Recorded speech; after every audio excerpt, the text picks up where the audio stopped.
Bienvenidos a Ecos de Guerra, el canal donde exploramos las batallas que se libran no solo en el campo, sino también en el alma humana.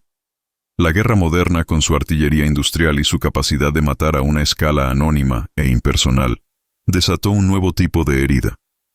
Una herida que no sangraba, que no rompía huesos, pero que destrozaba la mente. Lo llamaron fatiga de combate, neurosis de guerra, o más crudamente, shock de trinchera. Durante años la doctrina militar no tuvo respuesta para esto. Consideraba a estos hombres no como pacientes, sino como cobardes, simuladores o fracasos morales. Eran castigados, humillados e incluso ejecutados.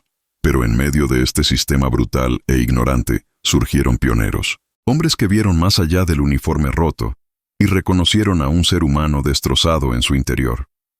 La historia que están a punto de escuchar es la de uno de esos hombres. Un joven doctor, sin suministros, sin apoyo, y en contra de las órdenes directas de sus superiores, cuya desesperación por salvar a sus pacientes lo llevó a inventar una estrategia imposible. Un tratamiento basado no en la disciplina o el castigo, sino en la compasión. Una idea loca que se convirtió en la base de toda la medicina psicológica de combate moderna. En Ecos de Guerra, creemos que salvar una mente es tan heroico como tomar una trinchera. Si te apasionan estas historias de innovación médica, de la lucha de la empatía contra la burocracia y del coraje de desafiar el sistema, te pedimos que te suscribas ahora mismo y actives la campana. Tu apoyo nos permite seguir dando voz a estos ecos. Si esta historia te conmueve, déjanos un me gusta. Nos ayuda a saber qué historias resuenan contigo. Y, por favor, queremos sentir nuestra conexión global. Dinos en los comentarios desde qué país y qué ciudad nos estás viendo. El año era 1917. El lugar, el infierno helado de Passchendaele, en el frente de Ypres.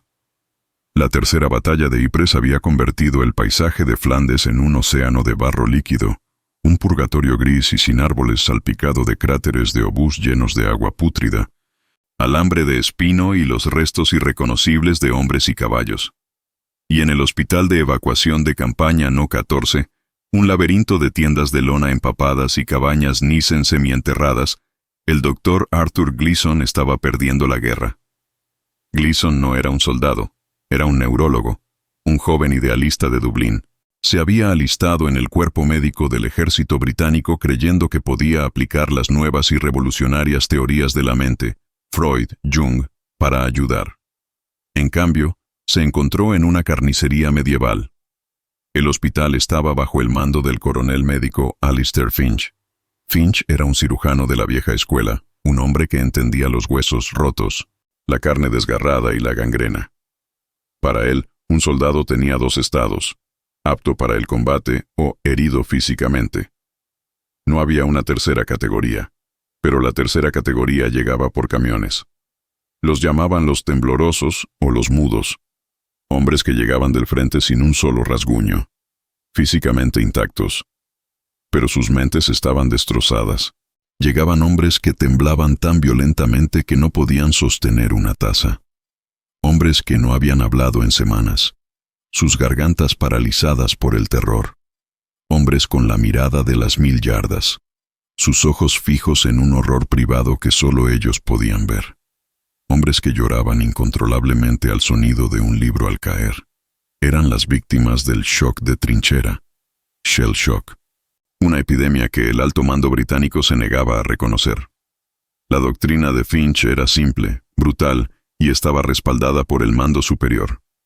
Estos hombres eran simuladores, cobardes, o, en el mejor de los casos, débiles morales. El tratamiento en el hospital número 14 era punitivo.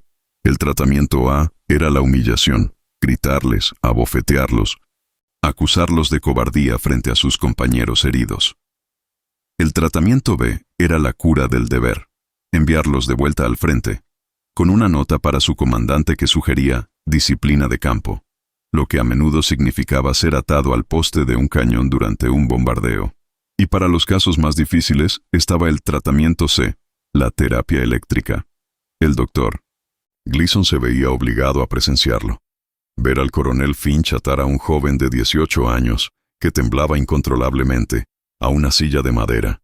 Verlo aplicar los electrodos en la nuca o, a veces, en un acto de crueldad teatral, en la garganta de los mudos.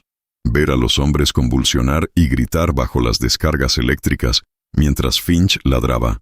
Recupera el control, soldado. Una dosis más y hablarás, te lo aseguro. Era una tortura, y no funcionaba. Los hombres se quebraban aún más, volviéndose catatónicos o suicidas. El doctor Gleason estaba desesperado. Había intentado razonar con Finch.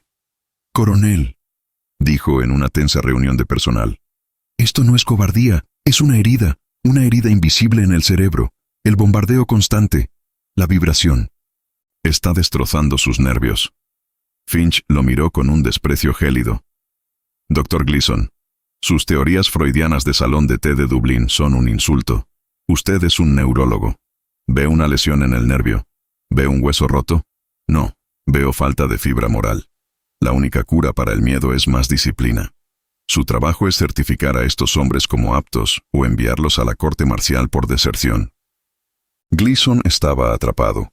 Cada día veía a hombres valientes, hombres que habían ganado medallas por su valor, reducidos a cáscaras temblorosas, solo para ser torturados por sus propios médicos. Sabía que tenía que haber otra manera. La doctrina decía que la exposición al combate debía curarlos, pero era la exposición al combate lo que los estaba matando. Su loca idea era tan simple que era una herejía. ¿Qué pasaría si, en lugar de más guerra, el tratamiento fuera menos guerra? ¿Qué pasaría si, en lugar de electroshock, el tratamiento fuera silencio? ¿Qué pasaría si, en lugar de humillación, el tratamiento fuera humanidad? Era una idea imposible. El ejército no estaba diseñado para la humanidad. Estaba diseñado para ganar. Y para Finch, cualquier cosa que no fuera enviar a un hombre de vuelta al frente era un desperdicio de recursos. La desesperación de Gleason alcanzó su punto máximo una noche lluviosa, cuando un joven cabo, un tal Tommy Davis, un chico de Gales al que Gleason había intentado tratar con terapia de conversación, en secreto, y que había sido devuelto al frente por orden de Finch, fue traído de nuevo, esta vez en una camilla, muerto, no por una bala alemana. Se había pegado un tiro en su propia trinchera. Gleason se quedó mirando el cuerpo del chico, el barro de Passchendaele mezclado con su sangre. La cura del deber de Finch lo había matado. En ese momento, Gleason juró que no perdería a un hombre más por la doctrina. Si el coronel Finch no le permitía practicar la medicina, entonces practicaría la insubordinación. Mover la mesa de operaciones fue una escena sacada de una pesadilla. Los dos enfermeros, sus rostros pálidos y esqueléticos bajo la luz parpadeante de las lámparas de grasa, empujaron la camilla metálica oxidada. Las ruedas chirriaban contra el suelo de piedra, un sonido agudo que cortaba los gemidos distantes de los moribundos. El Feldwebel, sargento, en la mesa, nuestro primer sujeto experimental, temblaba incontrolablemente, sus ojos muy abiertos y fijos en mí, suplicando. ¿Me veía como un salvador o como un verdugo loco? No lo sabía. Y quizás no había diferencia. Llegamos a la rampa de carga, la boca abierta del sótano que daba al mundo exterior. El viento siberiano nos golpeó como un puño sólido. No era un viento. Era una pared de cuchillas de 30 de gama que te robaba el aliento, te quemaba los pulmones y convertía la saliva en hielo instantáneamente. «Lámparas, aquí, formen un círculo», grité por encima del aullido del viento. Los enfermeros, tiritando violentamente, intentaron proteger las llamas débiles de sus lámparas de grasa con sus propios cuerpos, creando un charco de luz parpadeante y enfermiza sobre la camilla. Este era nuestro quirófano, un escenario del infierno de Dante. El doctor Metz se quedó atrás, en el umbral, una silueta alta y oscura enmarcada por la relativa calidez del sótano. No cruzó la línea hacia el frío extremo. Se quedó allí, con los brazos cruzados, observando. Era un juez esperando una ejecución. Era la encarnación de la doctrina, observando cómo la herejía se preparaba para fracasar. «Un trago más de schnapps», le ordené al enfermero más cercano, señalando al Feldwebel. El enfermero destapó un frasco y vertió el líquido áspero en la boca del hombre, que tosió y gimió. Sería toda la anestesia que tendría, además del frío. Me incliné sobre la pierna. Era grotesca, hinchada, negra como el carbón y dura como el granito. La herida de metralla era un cráter feo, lleno de fragmentos de uniforme y tierra congelada, todo sellado en una masa sólida de sangre helada. Saqué mi bisturí, acero de Solingen, mi orgullo. Lo coloqué contra la piel ennegrecida, justo por encima de la herida, donde planeaba hacer la incisión para explorar. Empujé. La hoja no se hundió. La piel era como madera petrificada. Empujé con más fuerza, con todo el peso de mi hombro. La punta del bisturí se deslizó, arañando la superficie sin cortar, con un sonido horrible, como raspar un hueso. No podía cortar. La carne estaba demasiado congelada. Oí una risa ahogada detrás de mí. Era Metz. ¿Un problema de herramientas, Dr. Reinhardt? Tal vez su brillante estrategia requería un hacha. Su sarcasmo me golpeó, pero tenía razón. Mi herramienta de precisión era inútil contra la armadura de la naturaleza. El pánico me inundó. ¿Me rendiría ahora? Delante de él, jamás. Miré mi bandeja de instrumentos. El bisturí no. ¿Entonces qué? El juego de amputación. Allí estaba, el cincel quirúrgico de media caña y el mazo de metal pesado. Herramientas que Metz usaba para cortar hueso. Yo las usaría para cortar carne. Agarré el cincel y el mazo. Esto ya no era cirugía. Era escultura en hielo. El Feldwebel vio las herramientas y sus ojos se abrieron con un terror fresco. «¡Sosténgalo!», le grité al enfermero. «¡Con fuerza!». Coloqué el borde afilado del cincel sobre la línea donde quería cortar. Levanté el mazo. «Dios, perdóname», susurré, y golpeé. Toc. Un sonido sordo, seco. No hubo el sonido húmedo de la carne cediendo. Hubo el sonido de madera dura partiéndose. Un fragmento de piel y grasa subcutánea congelada, de un color amarillo serio, saltó y aterrizó en la nieve. Había funcionado. El Feldwebel gimió, no de dolor, sino de la vibración que sacudió su cuerpo. No había sentido el corte. La anestesia del frío era total. Toc, toc, toc. Comencé a trabajar con una velocidad frenética, una concentración febril. Ya no era un cirujano. Era un carpintero trabajando en una pieza de madera increíblemente valiosa.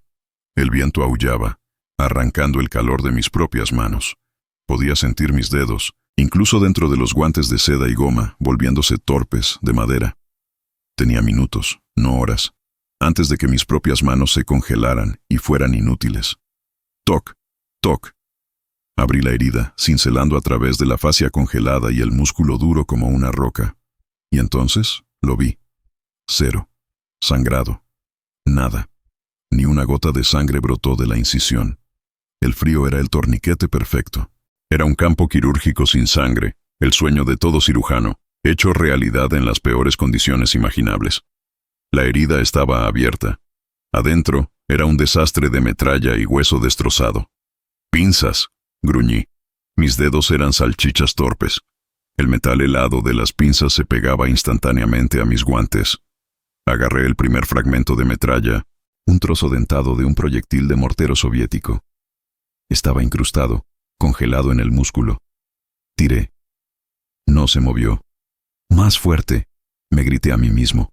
Apoyé mis pies y tiré con toda la fuerza de mi brazo. Hubo un crujido repugnante, el sonido del hielo rompiéndose, y el fragmento salió, llevándose consigo trozos de músculo congelado. Lo arrojé a la nieve. «Siguiente». El Feldwebel comenzó a gemir, no de dolor, sino del tironeo y la vibración. Estaba sufriendo un shock por el procedimiento, a pesar de la falta de dolor. «Schnaps, más schnaps», le grité al enfermero. Tenía que darme prisa. El frío me estaba matando a mí tanto como lo estaba ayudando. Mis manos ya casi no respondían. Apenas podía cerrar las pinzas. Encontré la fuente del verdadero daño, la arteria femoral. Estaba desgarrada. Un desgarro feo. Si esta herida se hubiera producido en verano, el hombre se habría desangrado en 2 minutos.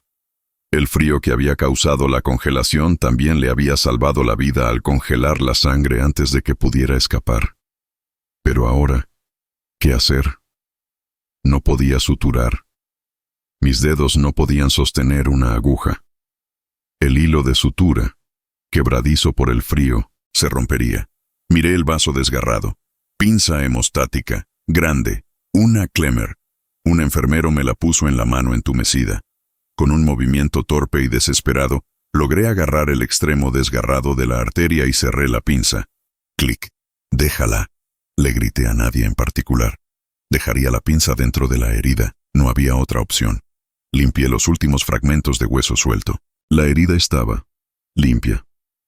Quirúrgicamente limpia, aunque brutalmente lograda. El hombre seguía vivo. Su respiración era superficial, pero constante. Suficiente. Grité por encima del viento. No puedo hacer más aquí. Mis manos están acabadas. Miré mis manos enguantadas. Estaban cubiertas de una escarcha de hielo y sangre congelada. Eran garras inútiles. Adentro. Llévenlo adentro. ¡Ahora! Empujamos la camilla de vuelta al calor relativo del sótano, dejando atrás la furia de la ventisca. El Feldwebel comenzó a temblar violentamente, convulsivamente, mientras el aire a 5 degrees de gas golpeaba su cuerpo expuesto. El doctor Metz seguía allí, en el umbral, su rostro una máscara ilegible. «Bueno, doctor Milagro», dijo, su voz goteando sarcasmo, «ha terminado su carnicería de hielo. Ha salvado la pierna. O simplemente ha retrasado la muerte». Me quité los guantes. La piel de mis dedos estaba blanca como el mármol, los primeros signos de mi propia congelación. «Ahora», dije, mi voz temblando por el frío y la adrenalina, «comienza la verdadera batalla, y es una que su manual tampoco cubre». El paciente estaba en shock, su presión arterial cayendo. Lo habíamos salvado de la gangrena, pero ahora el shock de la cirugía y la hipotermia lo estaban matando. Y peor aún, ¿qué pasaría cuando esa pierna congelada y reparada comenzara a descongelarse? ¿Qué pasaría cuando la sangre caliente volviera a fluir hacia ese tejido muerto? La reperfusión. Un dolor inimaginable. Un shock masivo. La liberación de toxinas del tejido muerto al torrente sanguíneo. Podría matarlo en 1 hora. Metz lo sabía, y me observaba esperando que fallara.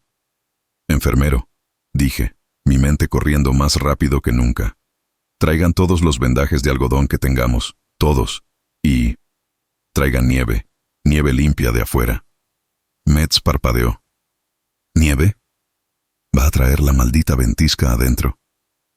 «No podemos descongelarlo rápido, general», le espeté. «El shock lo matará». «Vamos a enterrar esa pierna en nieve, dentro del sótano. La nieve aquí adentro estará a 0 grados, no a -30.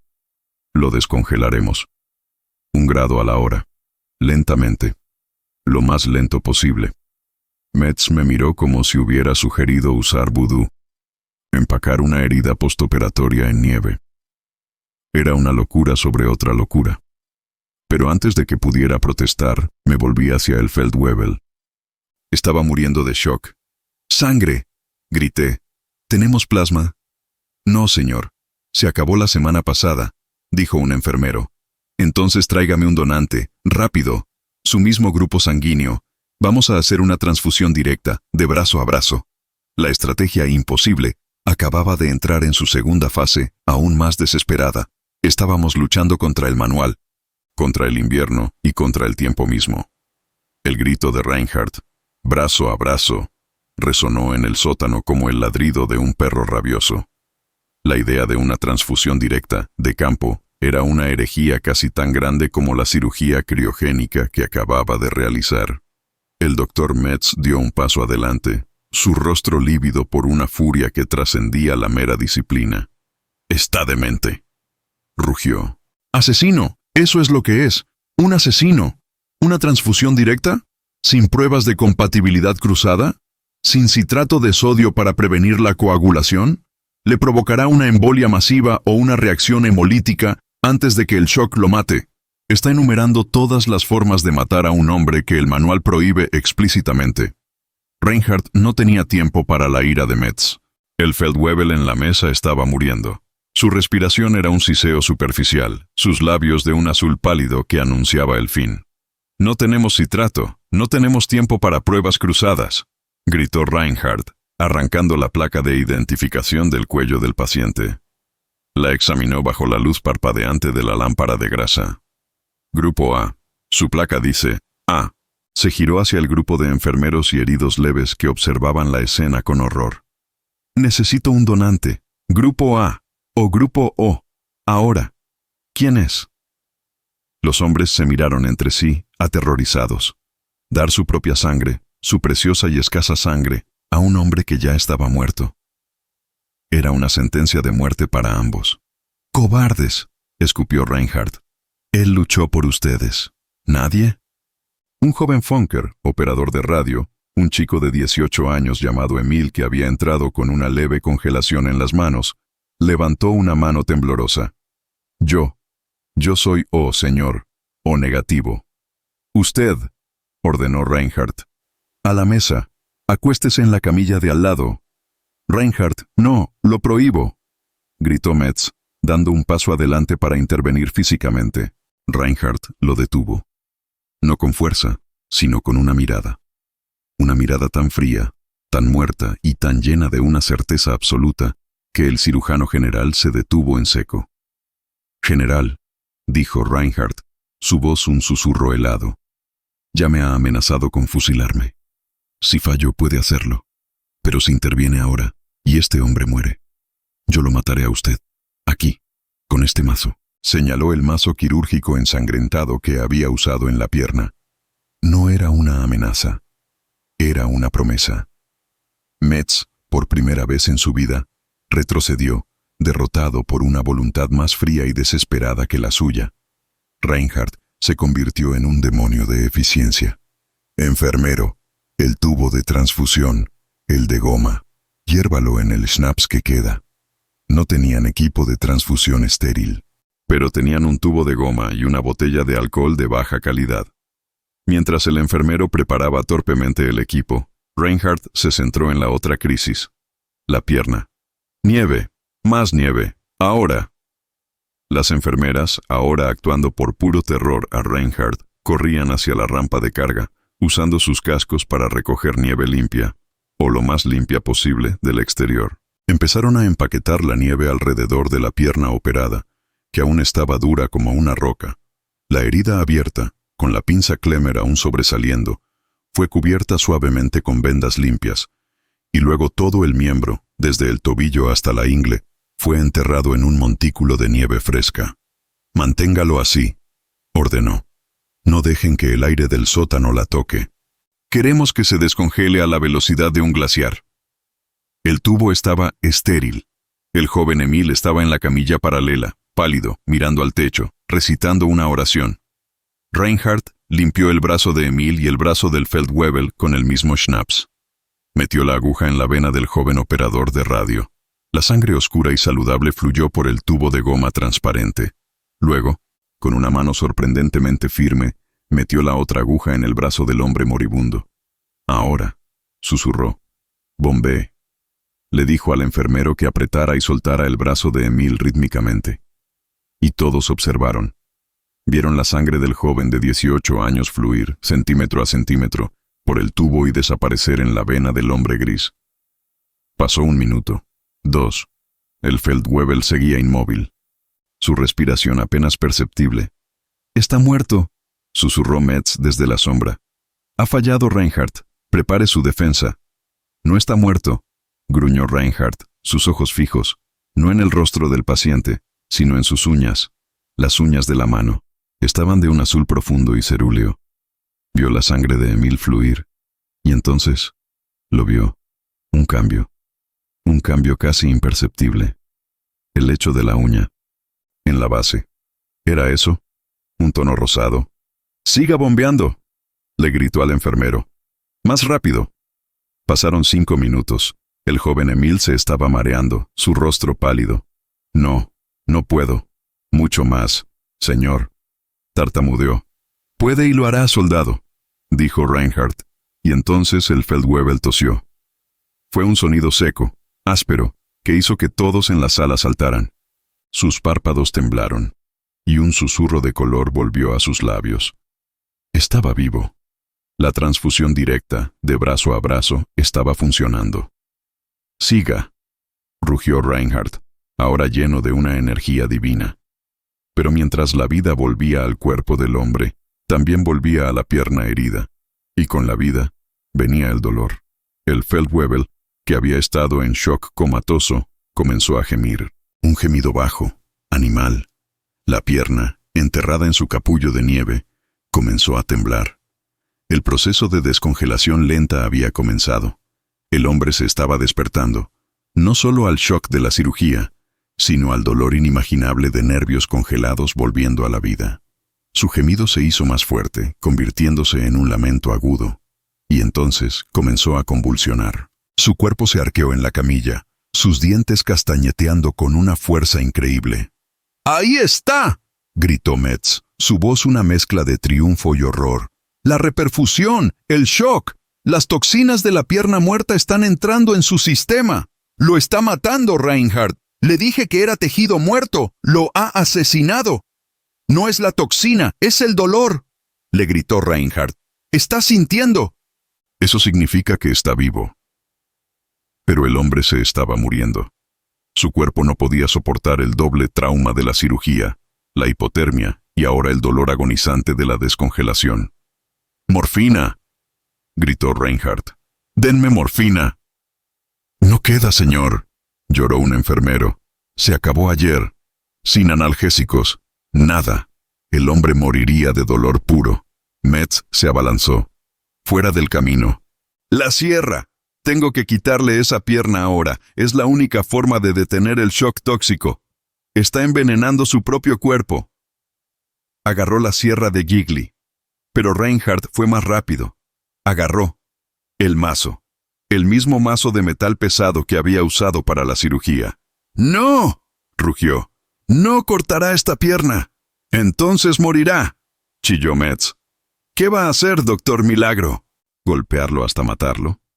Reinhardt miró al hombre que se convulsionaba, miró el mazo en su mano y pensó: dolor, shock, sistema nervioso sobrecargado, ¿cómo detenerlo? ¿Cómo apagar el dolor sin morfina? Y entonces hizo lo último impensable. «Sosténgalo», le dijo a los enfermeros. «Sostengan su cabeza». «Reinhardt, no», gritó Metz al ver la mirada en sus ojos. Reinhardt ignoró al general. Se inclinó sobre el paciente, que ahora gritaba, sus ojos en blanco. «Perdóname, soldado», susurró. Y con un movimiento rápido y preciso, giró el mazo y golpeó al Feldwebel en el punto de la mandíbula. Hubo un crujido sordo. El grito se detuvo. El cuerpo convulso del hombre se quedó flácido. Se había desmayado. Lo había noqueado. Lo había salvado del shock del dolor usando el único anestésico que le quedaba: la inconsciencia traumática. El sótano quedó en un silencio absoluto. El joven donante de sangre, Emil, se había desmayado por el miedo. Los enfermeros miraban a Reinhardt como si fuera un dios azteca, un salvador y un asesino, todo en uno. El doctor Metz simplemente dejó caer la sierra al suelo. El clan metálico resonó en la piedra. «Dios», susurró Metz. «Dios nos ayude a todos». El Feldwebel estaba vivo. Su respiración era profunda, rítmica. La transfusión seguía goteando. Y la pierna seguía enterrada en su tumba de nieve, descongelándose, grado por grado, mientras su dueño dormía un sueño forzado y brutal. La estrategia imposible había superado su primera crisis. Durante las siguientes 12 horas, Reinhardt no se movió. Cambió la nieve él mismo. Vigiló el pulso. Cuando el hombre comenzó a moverse, le dio más schnapps. Cuando el dolor pareció abrumarlo de nuevo. No lo volvió a golpear, pero estuvo listo para hacerlo. Y lentamente, milagrosamente, el paciente se estabilizó. Al amanecer del día siguiente, el Feldwebel estaba despierto. Débil. Con un dolor atroz. Pero vivo. Y cuando Reinhardt finalmente quitó la última capa de nieve y vendajes para examinar la pierna ahora descongelada, lo que vio lo hizo llorar. La pierna estaba grotesca, sí, hinchada, magullada con colores púrpura y amarillo. La herida era un desastre feo, pero estaba rosada. Estaba sangrando ligeramente en los bordes. Estaba viva. Había salvado la pierna. Justo en ese momento, un nuevo convoy de ambulancias llegó, trayendo otra carga de hombres congelados. El doctor Metz se acercó a la camilla de Reinhardt. Miró al Feldwebel despierto. Miró la pierna viva, aunque hinchada. Luego miró a los nuevos pacientes que entraban, sus pies ya negros como el carbón. Se volvió hacia Reinhardt, su rostro de prusiano quebrado por el agotamiento y algo nuevo. La humildad. «Doctor Reinhardt», dijo Metz, su voz apenas un susurro. «Enséñeme su locura. Tenemos más». La estrategia imposible acababa de ser validada y estaba a punto de aplicarse a un ejército entero. La solicitud del General Oberstabsarzt, Dr. Metz, «Enséñeme su locura», fue la capitulación más silenciosa y profunda de toda la batalla de Stalingrado. No fue la rendición de un hombre, sino la rendición de una doctrina. La fe ciega en el manual, que había resultado tan mortal como la artillería de Chuikov, acababa de morir en ese sótano helado. La locura del Dr. Reinhardt, nacida de la observación desesperada y la herejía pragmática, se convirtió en la nueva y única política de supervivencia. El sótano del Univermag se transformó. Dejó de ser una carnicería organizada y se convirtió en algo mucho más extraño. Un taller criogénico, una fábrica de milagros desesperados. Bajo las órdenes ahora colaborativas de Metz y la dirección frenética de Reinhardt, el procedimiento se estandarizó. La estrategia Reinhardt, como la llamaban en susurros los enfermeros, era una pesadilla logística, pero funcionaba. Los heridos con congelación severa ya no eran llevados al calor relativo del sótano principal. Reinhardt estableció una nueva área de preparación en la rampa de carga, expuesta al viento siberiano, donde la temperatura se mantenía a un nivel constante de 20 degrikin a 30 degritinti. Lo llamaron el conservatorio. Allí, Reinhardt y un equipo de cirujanos ahora convertidos, incluido un Metz silencioso y observador que aprendía con una humildad aterradora, realizaban las cirugías de hielo. Armados con cinceles afilados, mazos y sierras de hueso, trabajaban como escultores de carne congelada, extrayendo metralla, limpiando heridas, e incluso, en una innovación posterior de Reinhardt, fijando fracturas complejas con alambres y tornillos improvisados extraídos de los muebles destrozados, todo ello en miembros que no sangraban y en pacientes que no sentían dolor, solo la vibración brutal. Mientras tanto, un segundo equipo preparaba a los donantes de sangre. La transfusión directa brazo a brazo de Reinhardt se convirtió en el estándar.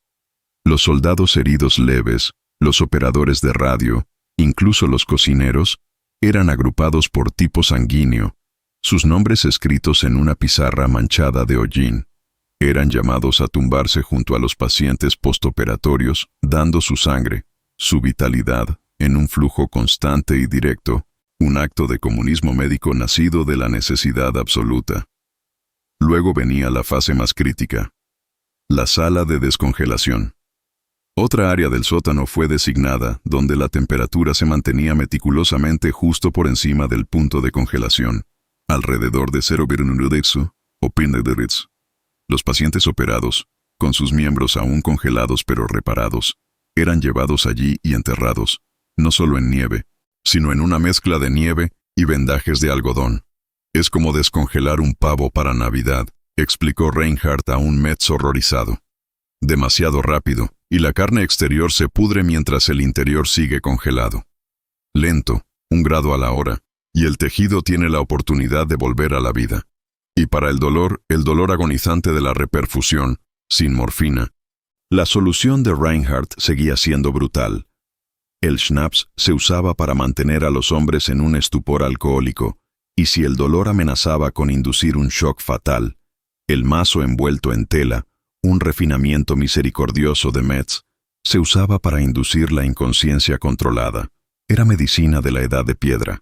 Era una brujería bárbara, y salvó cientos de vidas. A medida que la voz corría por el Kessel, por los túneles y sótanos helados, los comandantes de pelotón dejaron de disparar a los hombres que se autolesionaban para evitar el servicio. En su lugar, empezaron a enviar a sus heridos congelados al sótano del Univermag. «Llévenlo al doctor Hielo», oían decir. «El carnicero Metz ya no corta. El loco Reinhardt los está salvando». En las últimas semanas desesperadas de enero de 1943, antes de la rendición final del mariscal Paulus, que irónicamente tuvo lugar en el mismo sótano del Univermag, el equipo de Reinhardt y Metz realizó más de 300 operaciones criogénicas. La tasa de amputación del Sexto Ejército en el Kessel se desplomó. Donde antes moría el 90% de los amputados, ahora sobrevivía el 60% de los operados. Y de ellos, la gran mayoría conservaba sus miembros. Cuando los soviéticos finalmente tomaron el sótano, encontraron una escena que desafiaba su comprensión. Encontraron un hospital subterráneo que funcionaba como un glaciar, con hombres enterrados en montículos de nieve, otros siendo operados al aire libre en medio de una ventisca, y otros más recibiendo transfusiones directas de sus camaradas. Los médicos soviéticos, acostumbrados a su propia medicina de campo brutal pero eficaz, al principio pensaron que habían encontrado un culto a la muerte masivo, una forma de locura colectiva alemana. Pero luego, vieron los resultados. Vieron las piernas y brazos rosados, hinchados, pero vivos. Vieron las heridas limpias, y el asombro reemplazó al desprecio. El doctor Klaus Reinhardt no se convirtió en un héroe. Se convirtió en un prisionero de guerra, como todos los demás. Pasó los siguientes 10 años en un campo de trabajo soviético en Vorkuta, su genio médico utilizado para mantener vivos a sus compañeros prisioneros en el frío ártico. El doctor Metz murió de tifus en el mismo campo, 2 años después, pero según las leyendas del campo, murió como discípulo de Reinhardt, aplicando hasta el final las técnicas de medicina fría para salvar a otros. La imposible estrategia de Reinhardt nunca fue publicada en The Lancet. No le valió un premio Nobel. Fue un secreto sucio, nacido del infierno de Stalingrado, una nota a pie de página olvidada en la historia de la medicina militar. Pero para los cientos de hombres del Sexto Ejército que regresaron a Alemania cojeando en la década de 1950, hombres que regresaron con ambas piernas, no fue una locura. Fue un milagro. Fue la prueba de que, cuando la doctrina falla y la muerte parece segura, la única estrategia que queda es la imposible. Y ese médico loco, ese cirujano hereje que usó el invierno como un bisturí y un mazo como anestesia, no solo salvó a unos pocos hombres, salvó los restos de un ejército entero del colapso total.